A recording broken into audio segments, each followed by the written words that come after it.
Le combat pour l'Azawad est un combat ancien. C'est un combat qui a débuté à la veille des indépendances d'Afrique de l'Ouest et d'Afrique du Nord. C'est un combat qui n'a jamais cessé depuis les années 60 jusqu'à aujourd'hui. Et c'est un combat dans lequel beaucoup de sacrifices ont été consentis par ces peuples pour avoir leurs droits, pour se sentir chez eux, se sentir maître de leur terre et se sentir protégés. Ce n'est pas un combat qui a commencé comme beaucoup le prétendent à partir de 2012 avec la chute de Muammar al-Kadhafi ou la chute de la Libye, etc.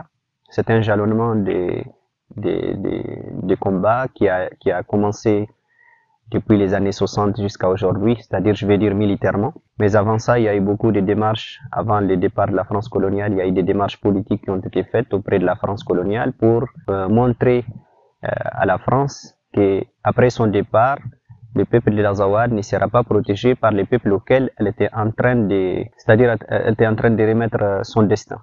Donc le peuple de l'Azawad a voulu, dès le départ, prendre son destin en main pour que son droit, ses intérêts, sa culture, son existence soient protégés.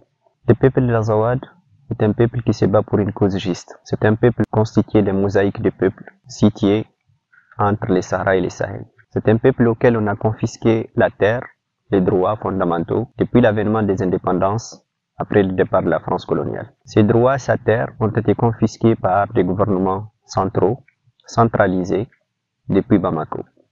Aujourd'hui, nous nous battons pour notre peuple, pour notre existence. Nous nous battons pour nos droits. Nous nous battons pour protéger notre terre. Nous nous battons pour rester sur notre sol et pouvoir exister en tant que peuple.